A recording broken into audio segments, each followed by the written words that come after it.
15 नवंबर को प्रधानमंत्री नरेंद्र मोदी भोपाल के हबीबगंज रेलवे स्टेशन के वर्ल्ड क्लास लुक का शुभारंभ करने वाले हैं।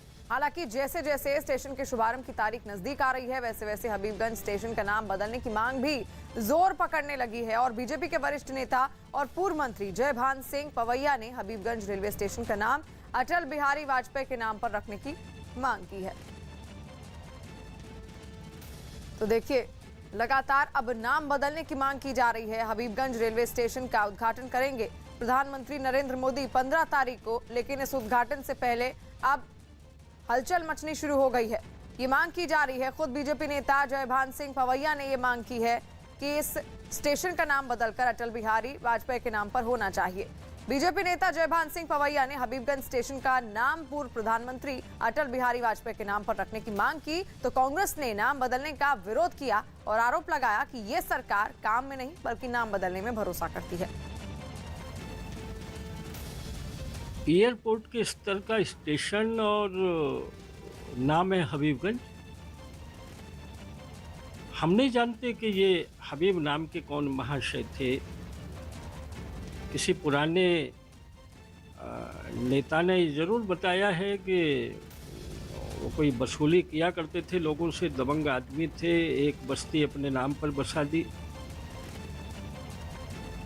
तो मेरा आग्रह ये है रेल मंत्रालय से कि मध्य प्रदेश की माटी में पले बढ़े और जिनको मध्य प्रदेश की माटी ने देश को दिया, ऐसे भारत रत्न श्रीमान अटल बिहारी वाजपेयी जी के नाम पर इस स्थानक का नाम होना चाहिए। नहीं, ये सरकार काम करने में भरोसा नहीं करती है, नाम बदलने में भरोसा करती है। अटल बिहारी वाजपेयी इस देश के प्रधानमंत्री थे और एक अच्छे सम्मान से उनका नाम लिया जाता है, पर नाम बदल के जो संपत्तियां सरकार बेच रही है उसका हिसाब तो नहीं दे सकती। जो अराजकता देश में हो रही है उसका हिसाब तो नहीं दे सकती। आज तक इतने नाम बदल के कर क्या लिया और क्यों स्टेशनों का नाम बदलना चाहते हैं? एक नाम बदलने में करोड़ों अरबों रुपए का खर्चा आता है। वर्तमान में कोरोना की महामारी, एक तरफ सरकार कहती है पैसा नहीं है, बजट नहीं है, और दूसरी तरफ नाम बदल के करोड़ों अरबों रुपए वैसे स्वागत के नाम पे खर्च कर रहा है, नाम बदल के कर रहा है। इसका मैं विरोध कर रहा हूँ। और वहीं भोपाल की सांसद साध्वी प्रज्ञा ठाकुर ने ट्वीट किया कि भोपाल में प्रधानमंत्री नरेंद्र मोदी का जनजातीय गौरव दिवस पर आना हमारे भोपाल के लिए शुभ संकेत है। मुझे विश्वास है कि PM Modi Habibganj railway station को पूर्व पीएम अटल बिहारी वाजपेयी के नाम पर होने की घोषणा करेंगे। चेन्नई समेत तमिलनाडु के कई शहरों में भारी बारिश ने लोगों की जिंदगी ही पटरी से उतार दी। लगातार 2 दिन तक बारिश होती रही, जिसके बाद शहर पूरी तरह से ठप हो गया और हालत यह हो गई कि पूरा शहर पानी पानी दिखने लगा। ज्यादातर अहम रास्ते ठप हो गए, बाजार खुले ही नहीं, स्कूल कॉलेज की पहले ही छुट्टी कर दी गई थी, तमाम दफ्तर भी बंद, लोग अपने ही घरों में कैद। हालत यह कि बचाव कर्मियों को लोगों की मदद के लिए लगाना पड़ा। लोगों तक दूध जैसा जरूरी सामान भी बचाव कर्मी पहुंचाते हुए दिखे। एक ऐसे बुजुर्ग के फंसे होने की खबर मिली जो चल भी नहीं सकते थे। बचाव कर्मी उन्हें कुर्सी के साथ ही उठाकर ले आए। 2 दिन में चेन्नई में इतनी बारिश हो गई कि लोगों का घर से निकलना भी मुश्किल हो गया। तभी कल से बहुत बारिश शुरू है, मुझे बहुत प्रॉब्लम हो रही है, जॉब पे कैसे जाए वो भी समझ में नहीं आ रहा है। देखते ही देखते सब कुछ तालाब में बदल गया। नींद से लोग जब सुबह उठे तो गाड़ियां पानी में डूबी दिखने लगी। छोटी दूरी तय करने के लिए भी लोगों के लिए कई फीट पानी से गुजरने की चुनौती खड़ी हो गई। सड़क से कई फीट ऊंचे घरों तक में पानी पहुंचने लगा। और यह हालत केवल चेन्नई में नहीं बल्कि तमिलनाडु के कई शहरों में हुई। एहतियातन बिजली की सप्लाई बंद कर दी गई, जिसकी वजह से लोगों की परेशानी और भी बढ़ गई। तेज बारिश के साथ चली ताकतवर हवाओं ने जैसे पूरे शहर को झकझोर कर रख दिया। चेन्नई में तो कई जगहों पर भारी भरकम पेड़ धराशायी होकर गिर पड़े। एक पेड़ तो दीवार से टकराया, जिसके बाद पेड़ और दीवार दोनों सड़क पर गिर गए। गनीमत यह रही कि जिस वक्त यह हादसा हुआ उस वक्त सड़क से कोई गाड़ी नहीं गुजर रही थी, लेकिन ऐसे हादसों की वजह से शहर के कई रास्ते बंद हो गए। ऐसे पेड़ों को हटाने के लिए भी राहत और बचाव के काम में लगे लोगों को कड़ी मेहनत करनी पड़ी। महाबलीपुरम और चेन्नई के बीच में, जहां पे आप देख सकते हैं बारिश बहुत जोर से आ रही है। चेन्नई के आसपास जब हम जा रहे हैं तो बारिश बढ़ती जा रही है और हवा भी बहुत तेजी से आ रही है। तमिलनाडु के मुख्यमंत्री भी लगातार अफसरों के साथ बैठक करते हुए हालात की खबर लेते रहे। मुसीबत इसलिए भी बढ़ी है क्योंकि मौसम अभी कुछ दिन और बेईमान रहने का अनुमान है, इसीलिए बचाव टीमें भी लोगों की मदद के लिए कमर कस चुकी हैं। पुलिस इंस्पेक्टर राजेश्वरी का एक वीडियो भी सामने आया, जिन्होंने सड़क पर बेहोशी की हालत में गिरे एक शख्स को कंधे पर उठाकर अस्पताल पहुंचाया। क्योंकि बारिश के कारण रेल और हवाई यातायात पर भी असर पड़ा। चेन्नई में विमानों के उतरने पर रोक है। हालांकि चेन्नई से विमानों का उड़ान भरना अभी बंद नहीं हुआ है, लेकिन हालात ऐसे हैं कि मुसीबत और भी बड़ी हो सकती, क्योंकि मौसम विभाग के मुताबिक तमिलनाडु में इस साल मानसून में होने वाली औसत बारिश से 52% ज्यादा बारिश हो चुकी है, जिसकी वजह से राज्य के जितने भी नदी नाले हैं वो सब पूरी तरह से भरे हुए हैं। इसीलिए सरकारी एजेंसियों ने पहले से चेन्नई समेत राज्य के कुछ और जिलों में बाढ़ जैसे हालात की चेतावनी दी थी। बड़ी संख्या में एनडीआरएफ और एसडीआरएफ की टीमों को पहले से ही अहम जगहों पर तैनात कर दिया गया था। तमिलनाडु में इतनी बारिश इससे पहले 2015 में हुई थी, जब बाढ़ ने भारी तबाही मचाई। इस बार भी बारिश के बाद भी लोगों को 2015 जैसे हालात बनने का डर सताने लगा। आने वाले दिनों में भी भारी बारिश का अलर्ट 9 जिलों में जारी किया गया है, जहां स्कूल कॉलेजों की छुट्टी अभी जारी रहेगी। छोटे निवेशकों को सरकारी बॉन्ड में निवेश करने का नया मौका देने के लिए प्रधानमंत्री नरेंद्र मोदी आज आरबीआई की 2 स्कीम की शुरुआत करेंगे। पीएम मोदी वीडियो कॉन्फ्रेंसिंग के जरिए भारतीय रिजर्व बैंक की खुदरा प्रत्यक्ष योजना और रिजर्व बैंक एकीकृत लोकपाल योजना का शुभारंभ करेंगे। खुदरा प्रत्यक्ष योजना के तहत छोटे निवेशक आसानी से भारतीय रिजर्व बैंक के पास अपना सरकारी बॉन्ड खाता ऑनलाइन निःशुल्क खोल सकेंगे और उसका रखरखाव भी कर सकेंगे। वहीं एकीकृत लोकपाल योजना के जरिए शिकायतों को दूर करने की प्रणाली में और सुधार लाया जाएगा, ताकि संस्थाओं के खिलाफ ग्राहकों की शिकायतों को दूर करने के लिए भारतीय रिजर्व बैंक नियम बना सके। जम्मू कश्मीर के कुलगाम में एक मुठभेड़ में सुरक्षा बल ने 2 आतंकियों को मार गिराया। हालांकि उनकी पहचान नहीं हो पाई। बताया गया कि 3 आतंकियों के छिपे होने का सुराग मिलने के बाद सुरक्षा बल के जवान सर्च ऑपरेशन के लिए निकल पड़े और आतंकियों को पकड़ने के लिए एक खास इलाके की घेराबंदी शुरू कर दी। आतंकियों की तलाश में इलाके के चप्पे चप्पे पर सेना और सीआरपीएफ के जवानों को तैनात किया ही जा रहा था कि आतंकियों ने गोलीबारी शुरू कर दी। जवाबी कार्रवाई में 2 आतंकी ढेर हो गए। चूंकि आतंकी गोलीबारी की आड़ में दहशत फैलाकर भागने की ताक में थे, इसलिए एनकाउंटर के दौरान ही सुरक्षा बल के जवानों ने स्थानीय लोगों को घरों से बाहर निकालकर हिफाजत के साथ सुरक्षित ठिकानों पर पहुंचा दिया। इस दौरान बाकी आतंकियों की खोज जारी रही। वहीं पश्चिम बंगाल के मेदिनीपुर से एक हैरान करने वाला वीडियो सामने आया। वहां एक बुजुर्ग आदमी रेलवे स्टेशन पर चलती ट्रेन में चढ़ने के दौरान प्लेटफॉर्म पर गिर गया, जिसे वहां तैनात रेलवे पुलिस के एक जवान ने बचा लिया। इससे पहले वो बुजुर्ग दौड़कर ट्रेन में चढ़ने की कोशिश करता दिखा, लेकिन ट्रेन की रफ्तार के आगे उसकी ये कोशिश बेकार साबित हुई। इस दौरान वहां तैनात एक जवान भी उस लड़खड़ाते बुजुर्ग को सहारा देने के लिए दौड़ लगाता हुआ दिखा। हालात बेकाबू हुए तो प्लेटफॉर्म पर बैठा एक आदमी भी मदद के लिए भागा, मगर आखिरकार चलती ट्रेन में चढ़ने के चक्कर में वो बुजुर्ग प्लेटफॉर्म पर ही गिर गया। तभी रेलवे पुलिस के जवान और मदद के लिए आए उस आदमी ने तुरंत फुर्ती दिखाई और उस बुजुर्ग को ट्रेन से दूर खींच लिया। इसके बाद ट्रेन रुकी और वो बुजुर्ग अपने सफर पर निकल गया। दिल्ली के आनंद विहार इलाके से हैरान करने वाली एक तस्वीर सामने आई है। वहां कड़कड़डूमा कोर्ट के पास एक बिल्डिंग की 6ठी मंजिल में आग लग गई और जिसकी वजह से वहां अफरा तफरी का माहौल मच गया और वहां से निकलने वाली लपटू ने सबको डरा दिया। इस पर काबू पाने के लिए दमकल विभाग की 10 से ज्यादा गाड़ियों को वहां रवाना किया गया। काफी देर तक मशक्कत करने के बाद इस आग पर काबू पा लिया गया। हालांकि इसके बाद भी उस जगह से काला धुआं निकलता हुआ दिखाई दिया। इंडोनेशिया से चौंकाने वाली एक तस्वीर सामने आई। वहां अवैध यौन संबंध बनाने के जुर्म में एक पुरुष और एक महिला को शरिया कानून के तहत सजा दी गई और दोनों को 17 बार जोरदार बेंत मारी गई, जिसके लिए पुलिस पहले आदमी को भीड़ के सामने लेकर आई।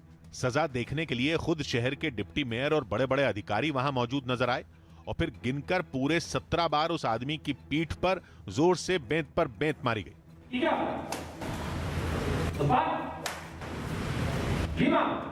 इसके बाद आई महिला को सजा देने की बारी।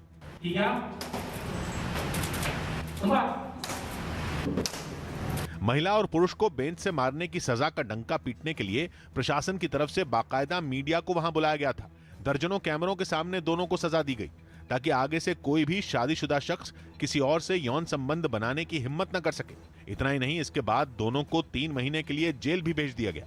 ये सजा इंडोनेशिया के जिस आचे प्रांत में दी गई वो वहां का इकलौता प्रांत है जहां शरिया कानून लागू है। वहीं अमेरिका के फ्लोरिडा से हैरान करने वाली कुछ तस्वीरें सामने आई हैं। वहां नासा के साथ मिलकर स्पेसएक्स ने अपना एक रॉकेट इंटरनेशनल स्पेस स्टेशन के लिए रवाना कर दिया, जिसमें 4 यात्रियों को अंतरिक्ष में जाने का मौका मिला। नासा की तरफ से जारी किए गए वीडियो में रॉकेट आग उगलता हुआ आसमान की तरफ बढ़ा और मिनटों के अंदर गायब हो गया। रॉकेट के अंदर से आई एक तस्वीर में चारों यात्रियों का जोश हाई दिखा। वो लोग कैमरे की तरफ हाथ दिखाते हुए नजर आए। नवाब मलिक ने देवेंद्र फडणवीस को नोटिस भेजा। एनसीपी नेता नवाब मलिक ने देवेंद्र फडणवीस को कानूनी नोटिस भेजकर ड्रग्स मामले में अपने दामाद पर लगाए गए आरोपों के लिए माफी मांगने की मांग की। ऐसा नहीं करने पर उन्होंने अपनी बेटी के जरिए 5 करोड़ की मानहानि का केस करने की धमकी दी। हमारी बिटिया नीलोफर ने नोटिस आज देवेंद्र जी को भेजा है। हालांकि बीजेपी ने नवाब मलिक की धमकी को नौटंकी करार दिया और किसी भी कार्रवाई से नहीं डरने के दावे किए। 24 महीने सरकार है, जो करना है करो, लेकिन आपके घोटाले का जवाब दो। दिल्ली के पर्यावरण मंत्री गोपाल राय ने केंद्रीय पर्यावरण मंत्री भूपेंद्र यादव को फिर एक चिट्ठी लिखी और पराली के मुद्दे पर एक बैठक बुलाने की मांग की। इस बैठक में राजधानी के पड़ोसी राज्यों को भी शामिल करने की गुजारिश की गई। मध्य प्रदेश के जबलपुर में कांग्रेस विधायक संजय यादव के 16 साल के बेटे ने आत्महत्या कर ली। इस मामले में पुलिस को एक सुसाइड नोट भी मिला, जिसके आधार पर मामले की जांच शुरू कर दी गई। ईपीएफओ ने अपने कर्मचारियों के परिवारों को बड़ी राहत दी। अब इन कर्मचारियों के निधन पर उनके परिवारों को दुगनी रकम यानी 8 लाख रुपए मिलेंगे। उत्तर प्रदेश के मुख्यमंत्री योगी आदित्यनाथ ने मेरठ में पैरालंपिक्स के 17 पदक वीरों का सम्मान किया। शहर के सरदार वल्लभ भाई पटेल कृषि विश्वविद्यालय में इस सम्मान समारोह का आयोजन किया गया, जिसमें टोक्यो पैरालंपिक्स में मेडल जीतने वाले पदक वीरों को करीब 32 करोड़ रुपए बांटे गए। इस समारोह में करीब 2000 दिव्यांग खिलाड़ियों का भी सम्मान किया गया। मंच पर तमाम पैरालंपिक्स विजेता जो है वो नजर आ रहे हैं। टोक्यो में भारत के 54 खिलाड़ियों ने 19 पदक जीतकर नया इतिहास रचा था। उन खिलाड़ियों को सम्मानित करने के लिए ही ये समारोह रखा गया, जिसमें सीएम समेत केंद्रीय मंत्री अनुराग ठाकुर भी शामिल हुए। कोरोना महामारी के बावजूद टोक्यो पैरालंपिक में भारतीय खिलाड़ियों ने जो कार्य किया है, जो प्रदर्शन किया है, वो अब तक का सबसे बेहतरीन प्रदर्शन है। यूपी के कानपुर से एक चौंकाने वाला वीडियो सामने आया। वहां एक बाइक सवार 2 बदमाशों ने एक महिला के गले से दिन दहाड़े चेन छीन ली और ये बदमाश इस महिला के इंतजार में वहां पहले से ही घात लगाकर बैठे हुए थे और मौका मिलते ही वो चेन छीनकर फरार हो गए। इस घटना का एक सीसीटीवी वीडियो भी सामने आया है, जिसमें बाइक पर आए ये चोर सड़क किनारे खड़े हुए दिखे। तभी उन्हें सामने से 3 महिलाएं आती हुई दिखी, मगर जैसे ही वो महिलाएं उनके पास पहुंची, बाइक पर पीछे बैठे चोर ने एक महिला की चेन खींच ली। महिलाएं कुछ समझ पाती, इससे पहले ही वो दोनों चोर हवा हो गए। लिएंडर पेस ने टीएमसी के लिए प्रचार शुरू कर दिया। लिएंडर पेस ने गोवा में ममता बनर्जी की पार्टी टीएमसी के लिए प्रचार अभियान शुरू कर दिया। वो हाल ही में टीएमसी में शामिल हुए थे। गोवा में अगले साल विधानसभा चुनाव होने हैं। केंद्रीय स्वास्थ्य मंत्री मनसुख मांडविया ने कोरोना संकट पर राज्यों के साथ एक बैठक की, जिसमें उन्होंने वैक्सीनेशन बढ़ने के बावजूद अब भी सावधानी बरतने की सलाह दी। इसके लिए उन्होंने रूस और चीन जैसे कई देशों का उदाहरण दिया, जहां कोरोना के मामले लगातार बढ़ रहे हैं। यूपी के प्रयागराज में विशेष अदालत ने आनंद गिरी की जमानत याचिका खारिज कर दी। अखिल भारतीय अखाड़ा परिषद के अध्यक्ष रहे नरेंद्र गिरी की संदिग्ध हालात में हुई मौत के मामले में आनंद गिरी को मुख्य आरोपी बनाया गया है। राजस्थान में मंत्रिमंडल विस्तार को लेकर मुख्यमंत्री अशोक गहलोत और सचिन पायलट फिर आमने सामने हो गए। गहलोत दिल्ली में पार्टी अध्यक्ष सोनिया गांधी से मुलाकात करने पहुंचे, तो पायलट ने जयपुर से ही अपनी मांग दोहरा डाली। राजनीतिक मुक्तियां हो या भागीदारी की बात हो, इतने सारे वर्कर्स को लगना चाहिए कि सरकार में हमारी भागीदारी है। हालांकि सीएम गहलोत ने इस मुद्दे पर कुछ भी साफ साफ कहने से इनकार कर दिया। हम तो जब कभी मिलते हैं तो चर्चा होती रहती है, पहले भी होती रही है, पर मैं आप सबसे आग्रह करूंगा थोड़ा सब्र रखें आप। यूपी विधानसभा चुनाव से पहले योगी सरकार प्रदेश के नागरिकों को पूर्वांचल एक्सप्रेसवे के रूप में तोहफा देने जा रही है। यूपी के मुख्यमंत्री योगी आदित्यनाथ आज पूर्वांचल एक्सप्रेसवे का जायजा लेंगे।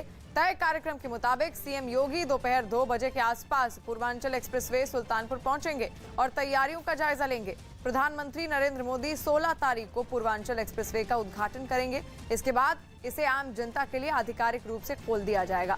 इससे पहले मुख्यमंत्री योगी आदित्यनाथ पूर्वांचल एक्सप्रेसवे का जायजा लेने के लिए सुल्तानपुर पहुंचेंगे। पूर्वांचल एक्सप्रेसवे को इस तरीके से बनाया गया कि फाइटर प्लेन्स इमरजेंसी लैंडिंग कर पाएं। करीब 371 किलोमीटर लंबे पूर्वांचल एक्सप्रेसवे की अनुमानित लागत करीब 23,349 करोड़ रुपए आंकी गई है। 16 नवंबर को देश की जनता के लिए पूर्वांचल एक्सप्रेसवे समर्पित कर दिया जाएगा। इसको लेकर के तैयारियां भी बृहद स्तर पर की जा रही हैं। ये वो एयर स्ट्रिप है जो काफ़ी चर्चा का विषय बनी हुई है। 3200 मीटर लंबी और 64 मीटर चौड़ी एयर स्ट्रिप पर वायुसेना के लड़ाकू विमान आसानी से लैंडिंग कर सकते हैं और उड़ान भर सकते हैं। वहीं सूरत की पॉक्सो कोर्ट ने 4 साल की बच्ची का रेप करने वाले आरोपी को उम्र कैद की सजा सुनाई है। अदालत ने सिर्फ 5 दिनों में मुकदमा पूरा किया और आरोपी को आजीवन कारावास की सजा सुनाई। पीड़ित परिवार को न्याय दिलाने के लिए कोर्ट ने रात 12 बजे तक सुनवाई की। आरोपी हनुमान निषाद को न्यायिक प्रक्रिया में शामिल सभी विभागों के साथ आजीवन कारावास की सजा सुनाई गई है। 12 अक्टूबर 2021 को मासूम के दुष्कर्म का मामला सामने आया था, जिसके बाद 13 अक्टूबर को आरोपी की गिरफ्तारी हुई और रिमांड के बाद 9 दिन के भीतर चार्जशीट दायर की गई और फिर ट्रायल के 5वें दिन सजा का ऐलान हुआ। गुजरात के तापी जिले से एक हैरान करने वाला वीडियो सामने आया। वहां सोनगढ़ के पास मौजूद टोल नाके पर एक बेकाबू बस ने कहर बरपा दिया, जिसके सीसीटीवी वीडियो ने लोगों के अंदर खौफ पैदा कर दिया। इसमें एक बस तेज रफ्तार से टोल नाके की तरफ आती दिखाई दी। ब्रेक लगाने की कोशिश में उसका संतुलन बिगड़ा और वो टोल प्लाजा पर बने सीमेंट के पोल से जा टकराई। रफ्तार से भागती बस जिस जगह पर जाकर टकराई वो दरअसल एक कैबिन था, जिसमें एक महिला टोल कर्मी मौजूद थी। वीडियो में दिखा कि अपनी तरफ बस को आता देख उसने भागने की कोशिश की, लेकिन वो हादसे का शिकार हो गई। बस टक्कर खाने के बाद जैसे ही रुकी, उससे कई यात्री उतरते दिखाई दिए। इस हादसे में बस में सवार 15 लोगों को चोट आई। दूसरी तरफ महिला टोल कर्मी को फौरन अस्पताल में भर्ती कराया गया। गनीमत की बात यह रही कि इसमें किसी को जान का नुकसान नहीं हुआ। और अफ्रीकी देश सेनेगल की राजधानी डाकार में सरकार विरोधी प्रदर्शन हिंसक हो गए हैं। ऐसा तब हुआ जब 3 बड़ी हस्तियों को पुलिस ने एक दिन पहले ही गिरफ्तार कर लिया था। इस पर विपक्ष के कुछ समर्थक भड़क गए और उन्होंने वहां के राष्ट्रपति पर लोकतंत्र पर हमला करने का आरोप लगाया। वो सड़कों पर उतर आए और उन्होंने पुलिस पर पत्थरबाजी शुरू कर दी, जिसका जवाब देने के लिए पुलिस ने भी उन पर आंसू गैस के गोले दागे। गुस्साए लोगों ने सड़कों पर जगह जगह टायर रखकर उनमें आग लगा दी और ऐसे में रास्ते को साफ करने के लिए वहां मुस्तैद पुलिस वालों ने भी अपनी पूरी ताकत झोंक दी। बताया गया कि जिन लोगों को गिरफ्तार किया गया था उनमें एक वहां 2024 में होने वाले राष्ट्रपति चुनाव में राष्ट्रपति पद का उम्मीदवार है। पुलिस ने तीनों लोगों को शाम होते होते छोड़ दिया था, लेकिन तब तक सरकार विरोधी ये प्रदर्शन हिंसक रूप ले चुका था। वहीं तेलंगाना में बीजेपी किसान मोर्चा ने अब तक धान की खरीद शुरू नहीं होने का आरोप लगाया और राजन्ना, सिरसिल्ला समेत कई जिलों में प्रदर्शन किया। इन प्रदर्शनकारियों ने टीआरएस सरकार पर किसानों की अनदेखी करने का आरोप लगाया और सड़कों पर उतरकर जोरदार प्रदर्शन किया। हाथों में झंडे और बैनर लिए ये प्रदर्शनकारी डीएम दफ्तर का घेराव करने पहुंचे।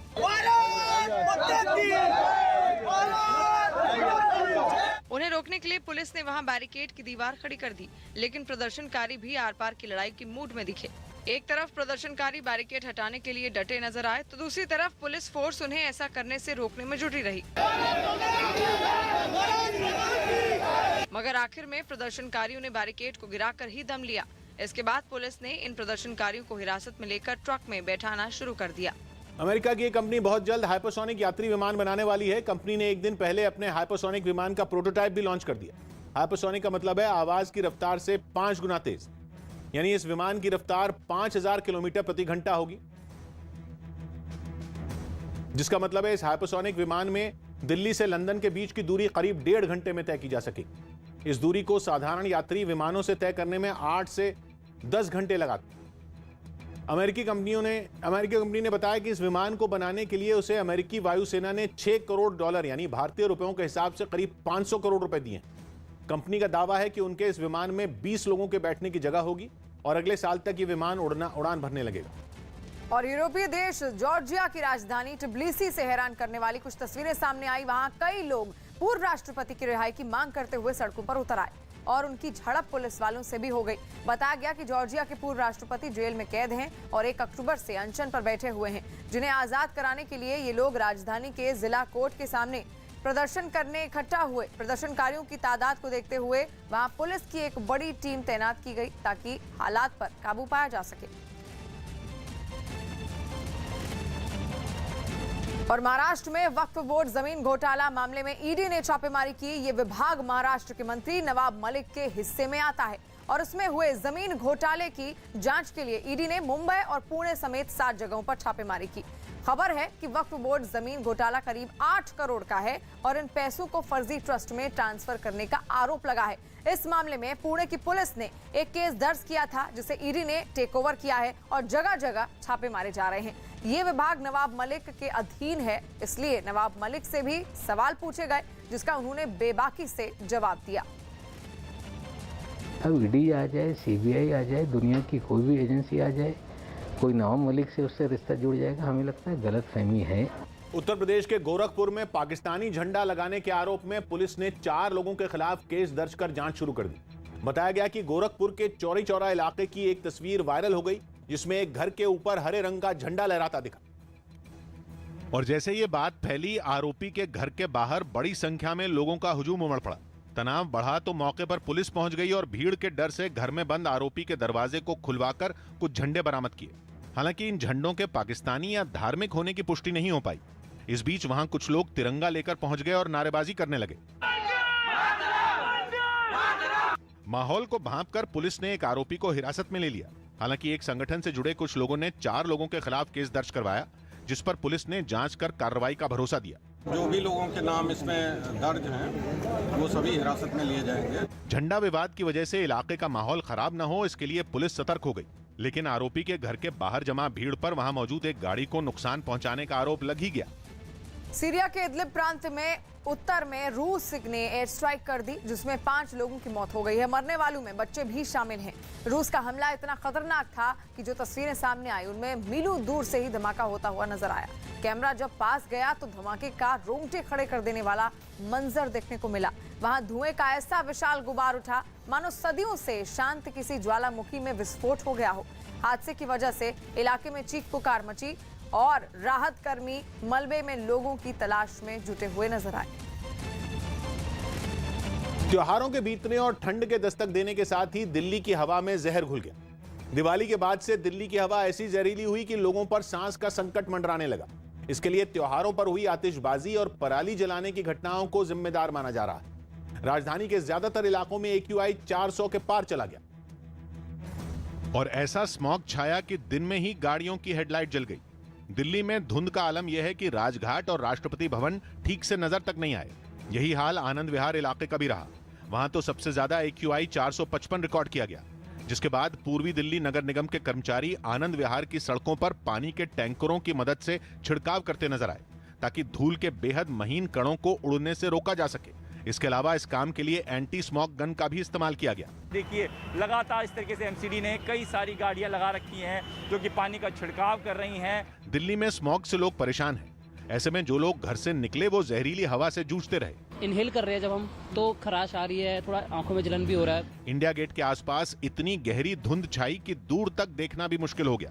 इंडिया गेट पर आप देख सकते हैं, यहाँ पर भारी जो प्रदूषण है वो दिखाई दे रहा है। इस प्रदूषण की वजह से सबसे ज्यादा परेशानी उन लोगों को हुई जो सुबह सुबह टहलने या फिर कसरत करने के लिए पार्कों में पहुंचे। घर पे ही एक्सरसाइज कर लीजिए, पार्क में कम आइए, जिससे कि आपकी जो है सांस लेने में दिक्कत नहीं आए। मौसम विभाग का मानना है कि प्रदूषण का स्तर कम होने के लिए बारिश का होना या फिर तेज हवाओं का चलना जरूरी है, जिसके फिलहाल कोई आसार नहीं दिख रहे। देश की राजधानी के ज्यादातर इलाकों में एयर क्वालिटी इंडेक्स 400 के पार रिकॉर्ड किया गया, जिनमें आनंद विहार पर सुबह सबसे ज्यादा वायु प्रदूषण रिकॉर्ड किया गया। वहां AQI और 455 पर पहुंच गया, जबकि ITO इलाके में एयर क्वालिटी इंडेक्स 411 और दिल्ली एयरपोर्ट के पास 389 AQI रिकॉर्ड किया गया। तो वहीं बवाना इलाके में AQI का स्तर 431 पर रहा। दिल्ली के रोहिणी इलाके में भी सुबह AQI 400 के पार पहुंच गया। राजस्थान की सरदार शहर सीट से कांग्रेस विधायक भंवर लाल शर्मा ने उनके मंत्री बनने के सवाल पर विवादास्पद बयान दे दिया और उनका ये बयान तब सामने आया जब राज्य में मंत्रिमंडल विस्तार की अटकलें हैं। भंवर लाल शर्मा पहले सचिन पायलट के खेमे में थे और बाद में वो पाला बदलकर अशोक गहलोत के साथ हो गए। 80 साल हुआ आदमी 15 साल शादी कर ले भाई, मंत्री पद वाली बात है। माल ढुलाई में तेजी लाने के लिए रेलवे ने छोटे साइज के कंटेनर तैयार किए, जिसे रेल मंत्री खुद देखने पहुंचे। माना जा रहा है कि इससे गति शक्ति प्रोजेक्ट को मजबूती मिलेगी। रेलवे ने रेल और रोड ट्रांसपोर्ट को एक करने के लिए नए कंटेनर तैयार किए, जिनका साइज रेलवे के पुराने कंटेनर से आधा है। खास बात यह कि इनमें सामान लोड और अनलोड करने में आसानी होगी। साथ ही एक कंटेनर में कई मोटरसाइकिल एक साथ पार्सल की जा सकती हैं। रेलवे में पहली बार ऐसा प्रयोग हुआ है कि हाफ कंटेनर बनाए गए हैं मोटरसाइकिल जैसी चीजों को लोड करने के लिए। इन कंटेनरों के बनने के बाद खुद रेल मंत्री उन्हें देखने पहुंचे और उनके सामने सामान लोड और अनलोड करने का डेमो दिया गया। तो ये जो प्रयास है, ये प्रयास भी उसी कड़ी में एक प्रयास है कि किस तरह से रोड और रेल में एक समन्वय बने। रेलवे ने गति शक्ति प्रोजेक्ट के तहत पार्सल बुकिंग को आसान करने के लिए ये स्पेशल कंटेनर तैयार किए हैं और हरी झंडी मिलने के बाद इन्हें बड़े पैमाने पर तैयार किया जाएगा। और बड़ी खबर, कोरोना वायरस से जुड़ी हुई महामारी फिर से लौटती हुई दिख रही है। चीन में बहुत ज्यादा तेजी से कोरोना वायरस के मामले बढ़ रहे हैं और चीन अकेला नहीं है। जर्मनी और फ्रांस में तो तबाही वाले हालात हैं। चीन में इस बार किसी एक प्रांत की बात नहीं हो रही, कई प्रांतों में हालात बेकाबू दिख रहे हैं और राजधानी बीजिंग में भी बहुत सारी पाबंदियां लगाई जा चुकी हैं। बीजिंग में के बहुत से शॉपिंग मॉल बंद किए जा चुके हैं, बहुत सारे हाउसिंग अपार्टमेंट सील किए जा चुके हैं, पर्यटन स्थलों को भी बंद किया जा चुका है और वो शहर जहां से कोरोना पूरी दुनिया में फैला, वुहान, वहां भी चीन की सरकार के हाथ पांव फूले हुए हैं। वुहान के जितने भी होटल हैं उनमें बुकिंग बंद है। सिटी मैराथन होने वाली थी वुहान में, उसकी भी कुछ दिन के लिए टाल दी गई है और वुहान और बीजिंग समेत कई शहर ऐसे हैं जहां लोगों की आवाजाही बंद की जा चुकी है। चीन का नहीं हाल खराब है और इस वक्त फ्रांस का भी वही हाल है। फ्रांस में तो वहां की सरकार ने यह कह दिया है कि 5वीं लहर शुरू हो गई है। जर्मनी भी बेहाल है। जर्मनी में पहली बार कोरोना के मरीजों की गिनती एक दिन में 50,000 के पार चली गई।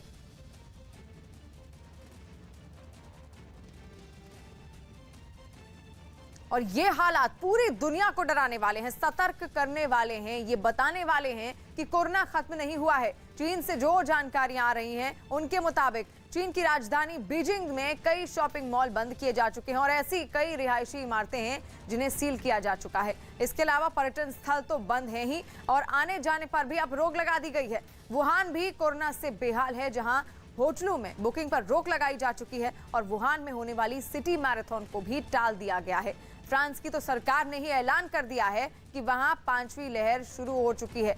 हमारे देश में अभी 2 ही लहर आई हैं। फ्रांस की सरकार 5वीं लहर की शुरुआत बता रही है। वहां तो सरकार ने ही लोगों को कह दिया है कि पुराने जितने भी वेरिएंट आए हैं, 5वीं लहर में कोरोना वायरस का वेरिएंट उन सबसे ज्यादा तेजी से फैल रहा है।